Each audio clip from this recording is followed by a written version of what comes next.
We're back with Season 9, Episode 7. She's All Yak. This is the episode in which Yona wants to go to the big pony dance, and then some shenanigans happen, and then the episode's over. I looked at the author for this one. This is Brian Hopefield, and Brian Hopefield has done 2 episodes prior to now. Surf and/or Turf, which is very focused on different cultures, and The Hearthswarming Club, which is very focused on different cultures. I want you to keep that in the back of your mind for a bit, okay? Just remember that. So, the episode starts off, and they're like, hey, we're bringing this pony thing to here. And everyone's like, cool, that sounds cool. And Ocellus immediately turns into her pony self. And Twilight's like, no, you don't need to be your pony self, just be yourself. Oh, okay, and she turns back. And even before I knew what the episode was or anything about it or whatsoever, I look at that like, oh, okay, there's the episode in 10 seconds, isn't it? Anyways, despite the fact that Twilight literally just said this is for everybody, and despite the fact that they literally just told Ocellus that, you just be yourself, Yona immediately is like, but this is for ponies. Pony, pony, pony. Clearly, I have to be a pony. Now, hang on. This is a weird episode. Can I just say that? In fact, I would say that this episode was either written by 2 people, or was a script which was handed to Brian Hopefield and turned to turn it into something, right?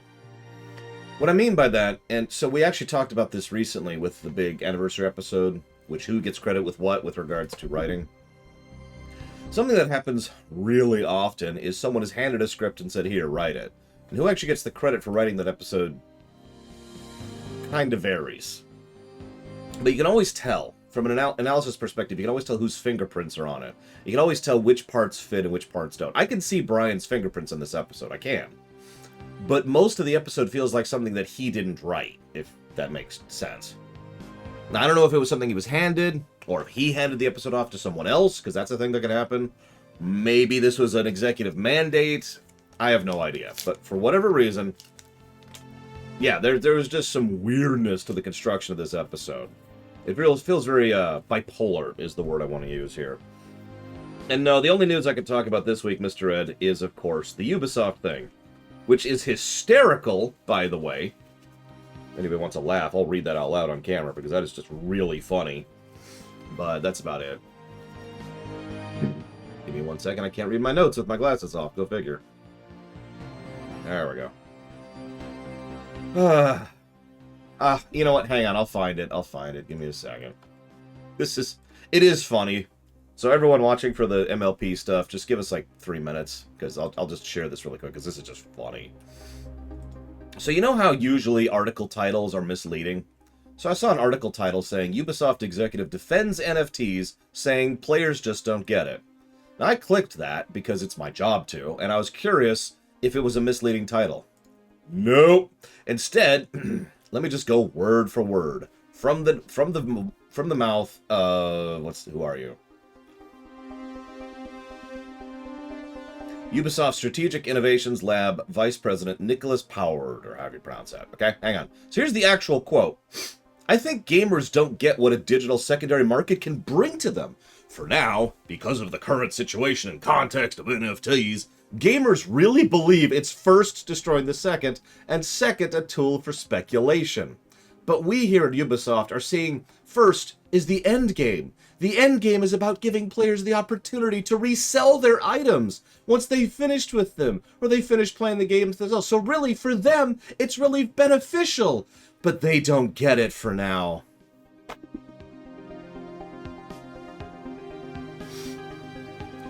Ah! So anyways, moving on. This is doubly funny to me because I actually spent a 2-hour discussion really digging into what NFTs are and how they're being used and abused. And the exact scenario he described, reselling items and stuff like that, is exactly the abuse scenario I was just talking about.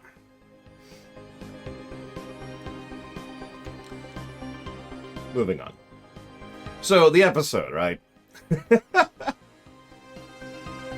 It is an enjoyable episode, but it is a very bipolar episode. I think it's going to hurt its rating quite a bit. Give me 1 second, please. All right. So I have a hole in one of my teeth, and it's irritating sometimes. I was still eating breakfast as I was watching this. I had a glitch with the golden number spreadsheet this morning, and I haven't fixed it yet. I started trying to narrow it down, and I ran out of time. But see you around, Crazy Norse. Yeah, so let's rewind. So Rarity shows up. Rarity's adorable as usual. Seriously, I'm just going to give my obligatory her expressions are awesome. Moving on, because they are. Plus to animation, as I like to say. This is why one of those things is when it comes to the game reviews. I know this is a weird way to digress on this, but give me just a moment. When it comes to the game reviews, one of the things that some people have brought up is, why do you always give X positive or Y negative? And the whole idea is because every time it happens, it deserves credit for it, right? Even if it's normal, it deserves that, because A, that kind of good quality should be praised, and B, there are things that don't have that level of quality. Imagine a show that, I don't know, this is an extremely unfair comparison, but imagine Star Trek the Animated Series for a second. Now imagine one episode of TAS actually had good animation. None of them do, but just pretend it did for a second. So that one episode would get praise for the animation, and the others wouldn't. It's the same thing here. So many episodes deserve praise for it in the inverse, because so many do it well. And yeah, just compare Season 9 episodes to Season 1, and yeah, it's just bam. It is stark going back to Season 1 after looking at Season 9 stuff. Anyway, sorry, I just wanted to comment on that, because I have gotten those kind of comments before. So, the facial animations continue to be awesome. Moving on. I like the crisis of the week being a dance in its own way. I will say that after just playing Valhalla, I'm even more convinced that this kind of low-tier storytelling works. I've talked about this a lot. Some people refer to it as, like, the sitcom thing, which is valid. But, like, for those of you who weren't there for Valhalla, and I won't spoil anything, but in Valhalla, there were... One of the big crisis points of that entire game, Friday and yesterday, Robostal. One of the big crisis points of that entire game was trying to reconnect with an ex-girlfriend's family member. That's all I'm saying to avoid spoilers.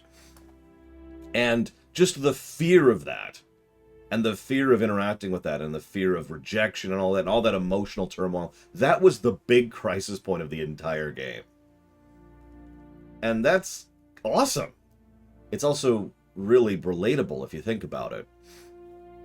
One of my biggest regrets in my life, you didn't hear this, is that I didn't dance at my sister's wedding. I couldn't. I couldn't bring myself to. I was too afraid of it. I was too afraid of making a fool of myself. And that actually bled over into me almost refusing to dance with my niece a few weeks ago. She has a game, Dance Central. I think I brought this up earlier. Eventually, she convinced me to, and I made a fool of myself.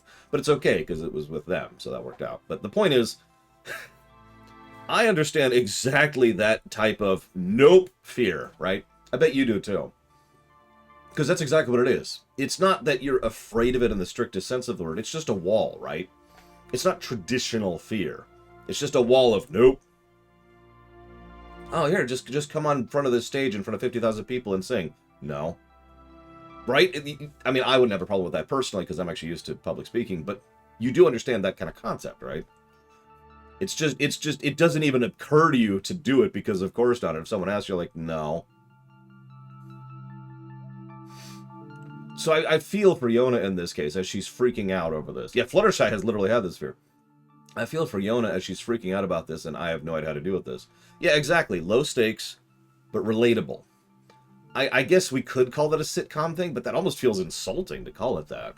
It feels more like it's good writing. It just happens to be low stakes, right? Because you still have to do good writing. You still have to make the characters relatable. You still have to make the dialogue make sense. You still have to make the scene. All the stuff that goes into writing a good end-of-the-world story still applies in the same way when you're writing a I'm afraid to go to the dance story, right? It's all the same kind of concepts and tropes. You still have to do the face animations. You still have to do the blocking. You still have to do the directing, camera usage, lighting. All of the things that goes into that still applies. And that's why I praise this damn show so much. It's one of the reasons why I get irritated whenever someone just kind of dismisses me covering this show seriously by saying, oh, it's just a stupid kids show. And I'm like, it is a very well-constructed show. There's a lot to discuss and pull apart in here, right? How many discussions have we had on how many relatable topics over the last year or two as we've been covering this show? I have actually learned more about television production, which I have applied in the Lorecraft series and in the Trek Rewrite from covering this show.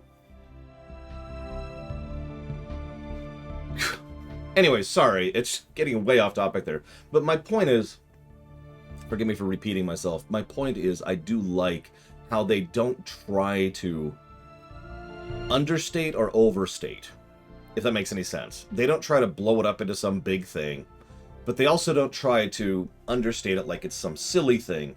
Instead, it's trying to focus on it for exactly what it is.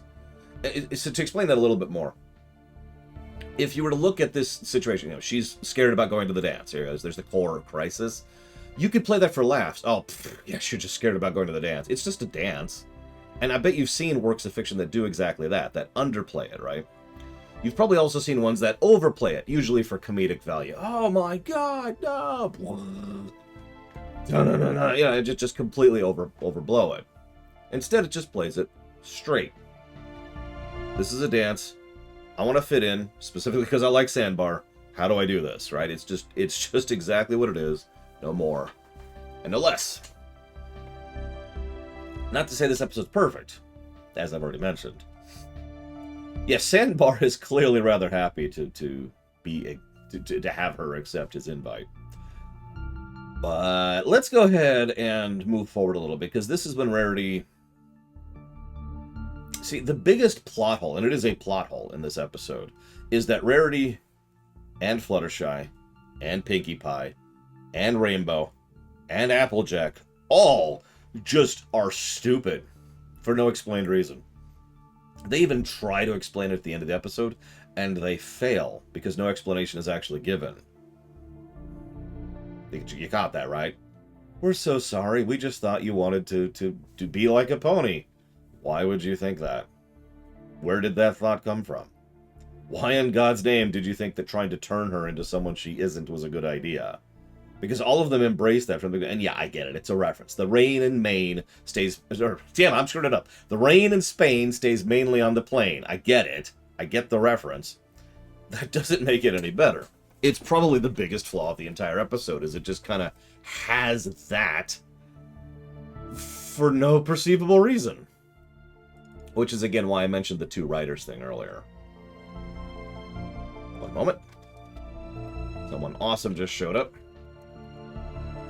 We put money towards Bug Fables. Thank you, Swerby, very much, as always. And I'll put that towards Bug Fables. What is that from, actually? Hang on, I can't remember the name of it all of a sudden. The rain in Spain stays mainly in the plain. What's that from? What's it from? My Fair Lady. There we go. We've got the My Fair Lady thing going on. Okay. Yeah, I agree with you, Lord Harriman. It makes no sense for it to be the main six. It would be a little bit better if it was the Cutie Mark Crusaders, but even that I would still be complaining about, just not as much. I'm bringing this up because this is, without question, the biggest flaw of the episode, and it's kind of the core point of the episode, is the My Fair Lady bit. Anyways, so then they do the talking with Brussels sprouts thing. Did you know that's an actual technique? Not Brussels sprouts. When I did it, it was actually marbles. But that is an actual technique. The whole point... I'll use a carrot to try and describe. There we go. Hang on. Ah! Now I can do it. The entire point is to try and encourage you to learn how to really move your mouth around what's in your mouth, which forces you to enunciate a great deal. Right? It's a way to learn it. It's a way to learn how to enunciate. And articulate. Now I gotta finish crunching this carrot. I love Brussels sprouts too, by the way. I just thought that was kind of neat that they did that. So they do that. I don't know. This is when Rarity mentions that she's in earth tones. Isn't that a choking hazard? Oh, yeah. Would not recommend using marbles. Hell, I wouldn't even recommend using carrots like I just did. I mean, I know what I'm doing, but, you know. Anyways, Yona likes brown. What's interesting, though, is by memory, Rarity almost always dislikes earth tones, so that's actually kind of on task, you know? Either way, we have the Fit Right In song.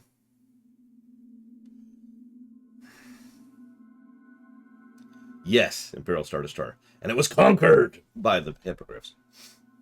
So, when did Disney buy Hasbro?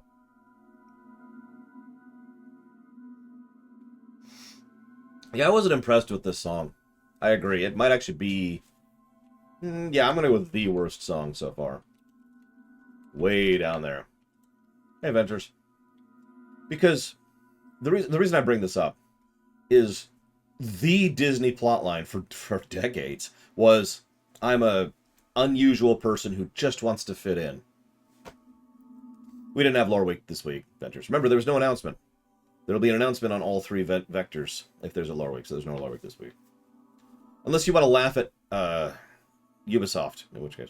Yeah, exactly, Rascal, right? It's Little Mermaid just wants to fit in. Wait, did they actually bought Hasbro? Oh my god, did they really?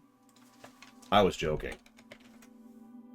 I was just making a point that they were going with the typical Disney thing.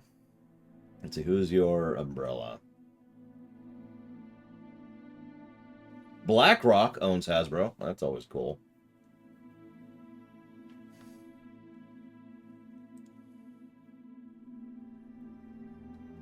I don't see Disney specifically here. Looks like Hasbro is owned by Vanguard, Capital Research, Global Investors, BlackRock, and Alan G. Hassenfield. Sorry. I was going to say, oh yeah, BlackRock's terrible. BlackRock, this is not a joke. Quick off topic here. BlackRock is an American multinational investment management corporation based in New York City, which is one of the most evil corporations I've ever seen in my life. Anyways, thank you, Ect, as always. If you know where you want that to go, please let me know. But so she just wants to fit in, right? Well, kind of. And this is where the episode really gets bipolar. She isn't trying to be just like everyone else. Did you catch that? Pokemon Mystery Dungeon. I had to think about that for a second. She's not actually just trying to be like everyone else, which is weird. She's trying to fit in, but not be like everyone else. And that's a nice nuance, which I do appreciate. And it helps substantially. There's even some really good visual storytelling things. There's some cinematography stuff. Like, there's a bit of all these different ponies, and there's this noticeable hole right there, and Yona just kind of moves in and perfectly fills the hole. Oh, there's this bit where they have these line of dresses that are all identical, but one of them changes tone slightly to be a different shade. And Rarity says, you know, we want you to fit in but not be identical. Little stuff like that. It was a nice touch, and it did help with the overall approach. And at first I was thinking, oh, okay. So she's trying to fit in the more literal sense of the words, rather than, I want to be just like everyone else, which is what this kind of thing usually does. So, then they make her try to be like everyone else. Real talk for a second. Watching her do those dances reminded me a lot of my own. That would have been 8th grade at this point, because dancing was a mandatory part of PE back when I was in school, and I hated it. God, I hated it so much. You get so focused on trying not to screw up, you know. I had to do line dancing, for God's sake. I can dance, but I can do specific dances. Excuse me, could, before the accident, obviously. I haven't danced since then. Not counting the aforementioned thing with my niece. Oh, God, exactly, Act. It was so bad. I used to dread it every frickin' day. Yeah, mandatory dancing in PE for like a frickin' year. Hated it. Ugh. Also felt like a fool, because obviously I had to be paired up with, you know, a girl I had a crush on at the time. Which was not a good thing. That didn't work out well. At one point, she actually, I remember this distinctly because it was so humiliating. At one point, we were going to math class, which was after. She said, "Haven't I seen enough of you today?"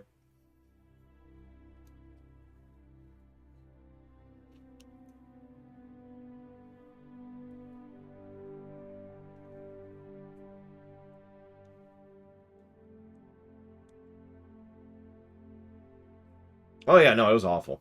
I hated it. I can't even remember her name and her face. Her name was Jessica. I don't know why I was crushing on her. Probably because I was in 8th grade.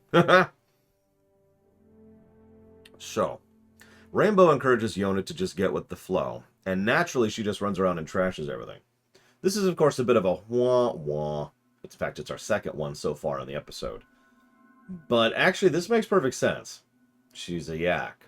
A yak who is encouraged to just kind of go with the flow is probably going to just kind of go with the flow.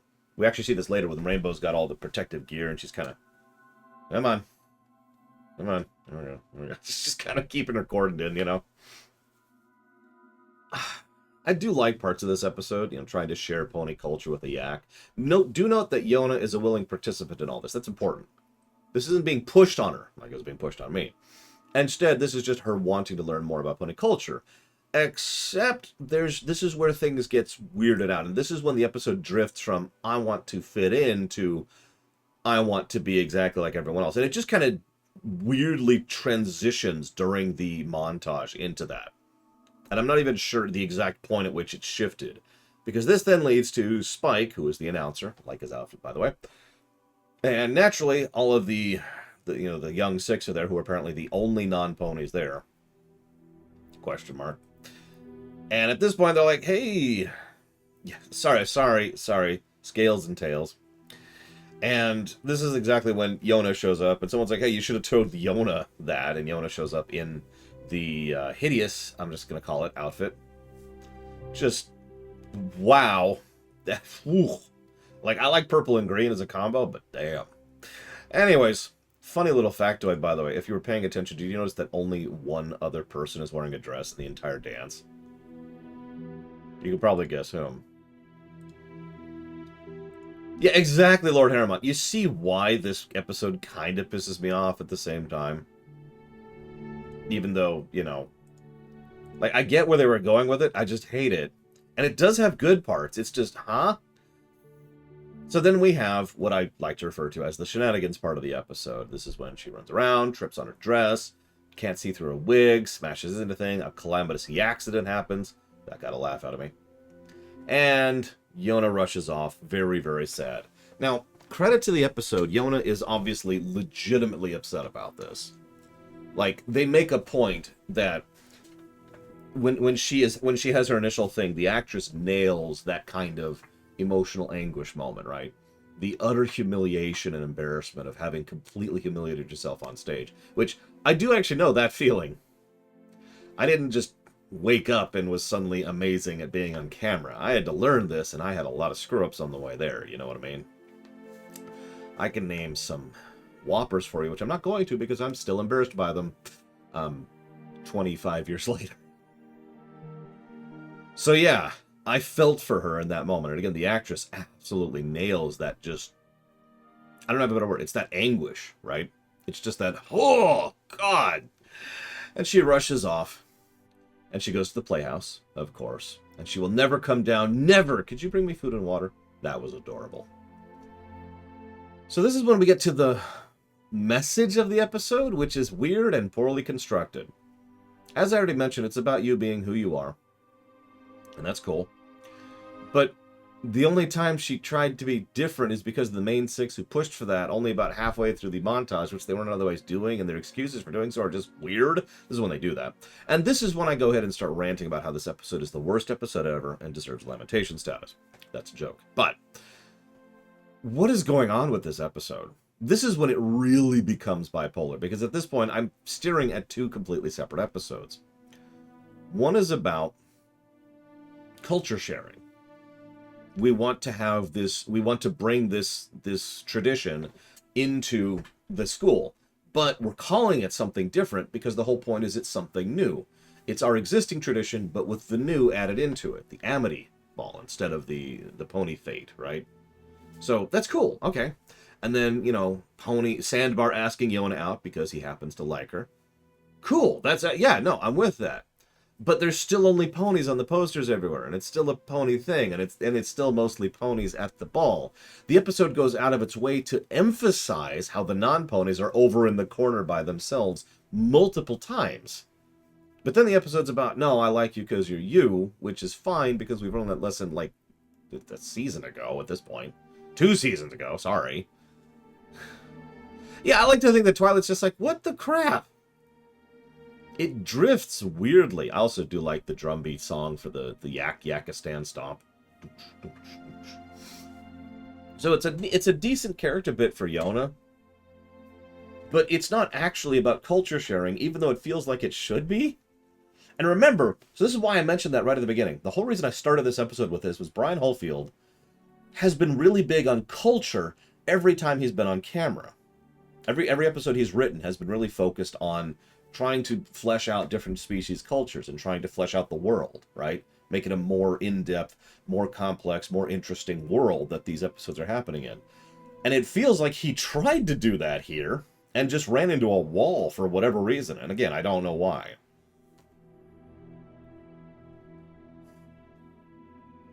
It's also possible this is just a failure.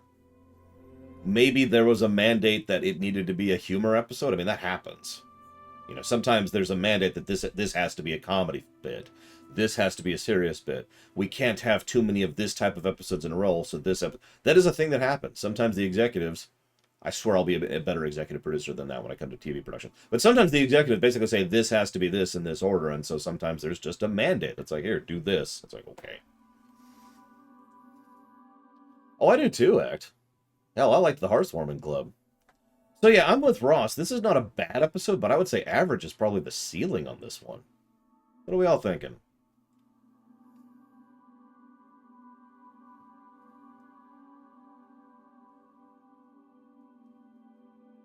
Yes, Act. Yes, I do. If it makes you feel any better, I still remember embarrassing things I did 30 years ago. Vividly, because I have a very good memory.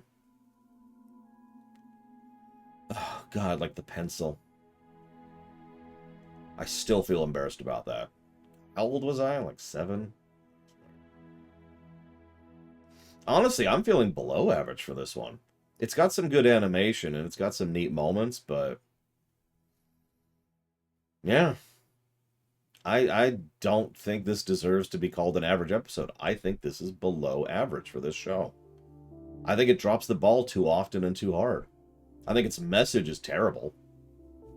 Mostly because it's not executed. I like the core message, but it's like having an episode about me and Ect, and we're like fighting to the death, and at the end of the episode, Ect's like, you know, maybe there's nothing wrong with apples after all. I'm like, yeah, you're right. And we both just eat apples. And it's like, I'm with the message, but huh? Yeah, I feel like I'm going to give this a green. I feel sad about that. And there it is. Yeah, exactly, Rasker. Just weird episode. So what's next? Hang on. So let me see here. Okay, next is... of course, I don't know what it is, but I need to figure out what the episode is. Next, we're covering... yep, episode 8, Frenemies. Let me update the title right here. Yeah, we haven't given a green in a while. So I don't know anything about Frenemies, as usual. So I'll see you all in about 25 minutes.